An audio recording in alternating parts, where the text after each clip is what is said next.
All right, everybody. Our group's presentation is over the congenital deformities of the head and neck. My name is Natalie. My name is Vladimir. I'm Esther.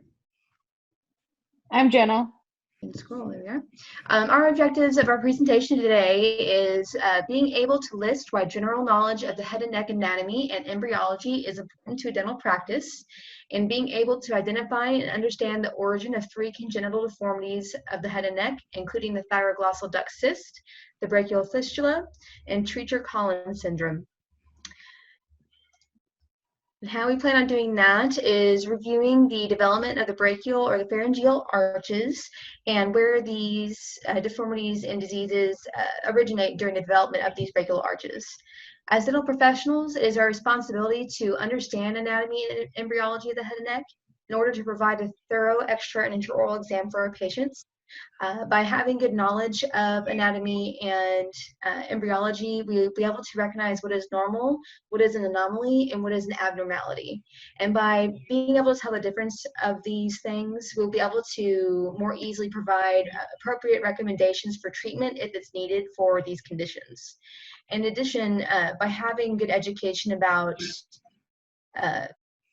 anatomy and embryology, we'll be able to more effectively communicate with our patients about their conditions and what they needed to do in order to work with these conditions and improve the oral health. And as stated before, we will discuss the thyroglossal duct cyst, the brachial fistula, and Treacher-Collins syndrome and their anatomy and embryology. I'm starting off with the thyroglossal duct cyst, and Esther will finish it off. We have a picture here showing where the thyroglossal duct is from the back of the tongue down to the thyroid. The thyroglossal duct cyst is the most common of congenital defects of the neck. It says 70% of the congenital defects. It affects 7% of people, which is an awful lot if you ask me. It is more common in the pediatric population, but it can also affect adults. Often it presents along the midline of the neck near the hyoid, most commonly in the infrahyoid region, next the suprahyoid, followed by the hyoid region. And this is showing us where those regions could be and how that cyst would present visually. And the normal development of the thyroid has the thyroid gland developing between the first and the second pharyngeal grooves at the foramen cecum, a ball of endodermal cells located at the back of the tongue. The cells invaginate to form the duct and begin to descend from the tongue to their final location at the midline of the throat. The thyroglossal duct connects the foramen cecum to the thyroid gland. At week 5, the distal end of the duct begins formation of the developing thyroid. And at the end of week 5, the duct begins to involute. And the descension is complete at week 7 of gestation, and at week 10, involution should be complete. So what occurs during thyroglossal duct involution is that the thyroid reaches its final location at the midline of the neck, and the cells of the duct begin to degenerate and are removed by the body. Like we mentioned before, involution is completed by week 10, and the normal vestigial remnants of the thyroglossal duct cyst are the foramen cecum, and sometimes in about 50% of people, there's a pyramidal lobe of the thyroid gland. Any remaining portion of that duct that hasn't involuted by week 10 can become a thyroglossal duct cyst either in childhood, which we know occurs most often, but can also develop later in life. Remnants of the thyroglossal duct that didn't involute properly become the duct cyst.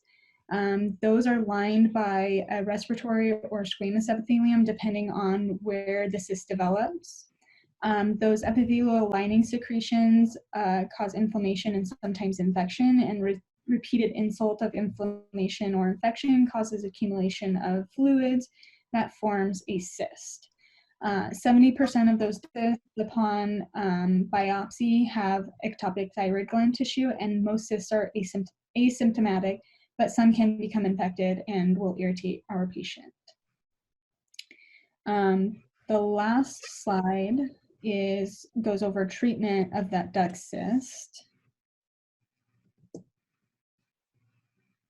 Here's just a couple CT scans that you can see of that duct cyst, where it would be. And you can see it's kind of near that hyoid bone. So to treat the thyroglossal duct cyst, there's two different procedures. One is the simple surgical resection, but that has a very high recurrence rate. So the cyst shrunk procedure is preferred. In the cyst shrunk procedure, the middle 1/3 of the hyoid bone is removed, and removal, you can remove tissue at the base of the tongue if the thyroglossal duct cyst involves that part. With the cyst shrunk procedure, we have about a 10% recurrence rate. And lastly, those duct cysts can become infected. So if there's any infection, that infection should be cleared before removal.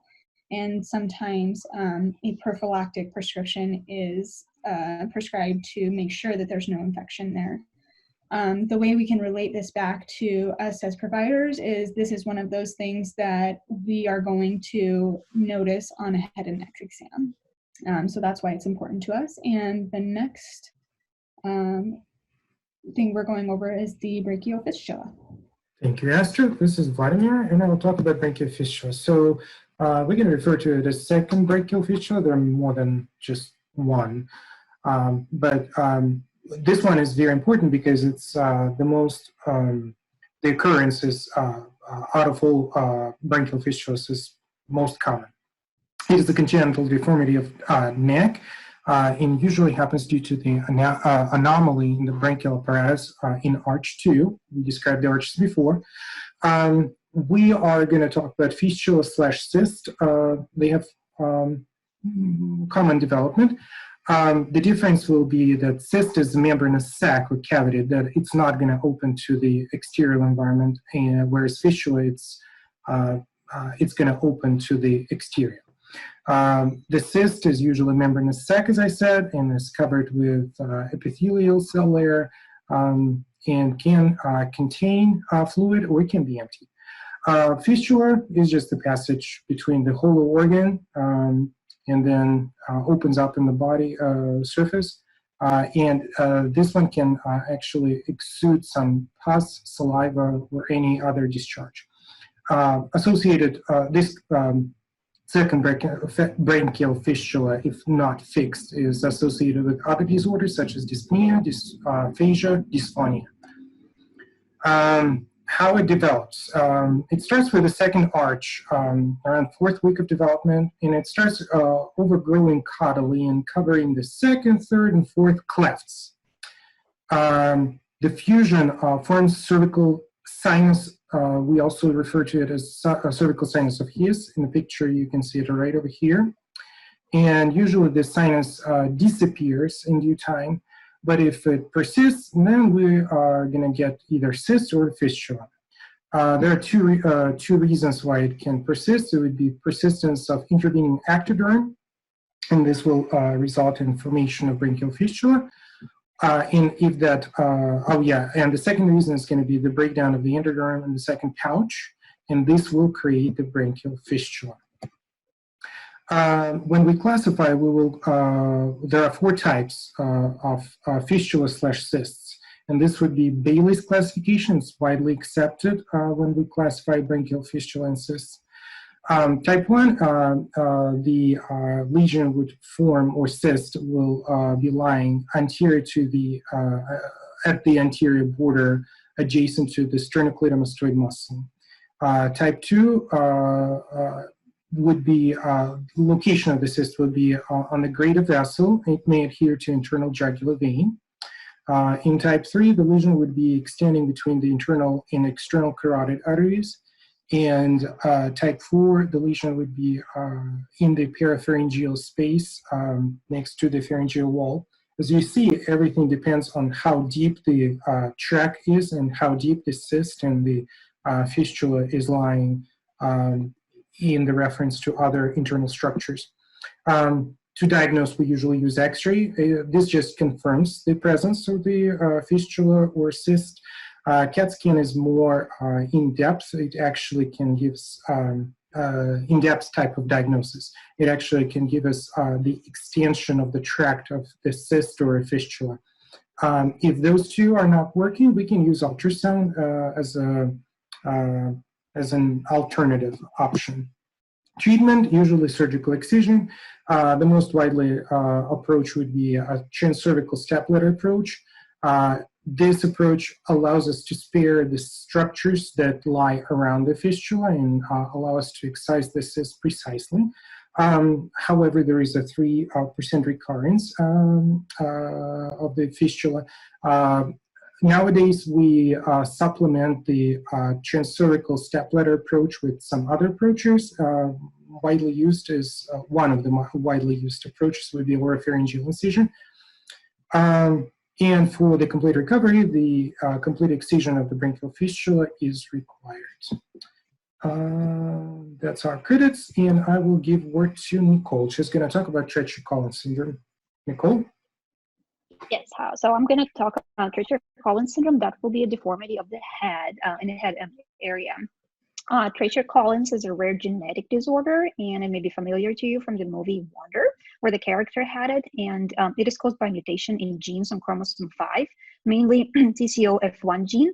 These mutations cause reduction in the production of protein involved in facial development and may cause cells involved in the development of facial bones and tissue to die early.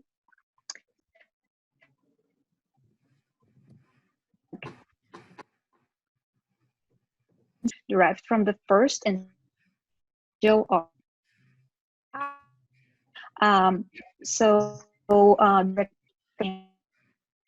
can also be diagnosed prenatally based on the ultrasonography findings. It is a vast range of signs and symptoms, and it can go from barely noticeable to something that can be very severe. As for clinical features, hypoplasia of the zygomatic bone and the mandible are probably the most common ones, and they can cause significant feeding and respiratory difficulties. Pretty much everything that is related to first and pharyngeal arch may be affected there. Muscles are not affected as much though, but the attachments, the places where they're attached, will be affected.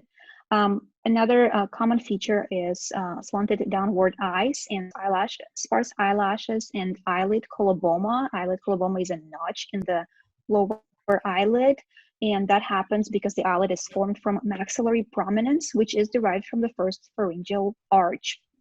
Also, function of the lacrimal glands and ducts may be affected.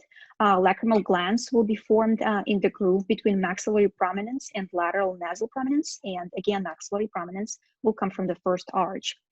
Another gland that can be affected is parotid gland. This abnormality will cause diminished salivary flow, which is kind of important for us as for dental professionals. Parotid gland forms from ectodermal lining near angles of the stomatome between first and second pharyngeal pouches. That's again the same area that is affected in Treacher-Collins. Another symptom is absent, small, or unusually formed ears. People with Treacher-Collins may suffer from hearing loss due to defect in middle ear bones or underdeveloped ear canal. And remember that all these structures, like ear bones, malleus, incus, stapes, they will be formed from Meckel's and Reichardt's cartilage, also derivatives of the first and second arch, and also the middle ear auditory tube will be from the first pharyngeal arch. Another symptom that can be present is a cleft palate. It's interesting that a cleft lip is less common.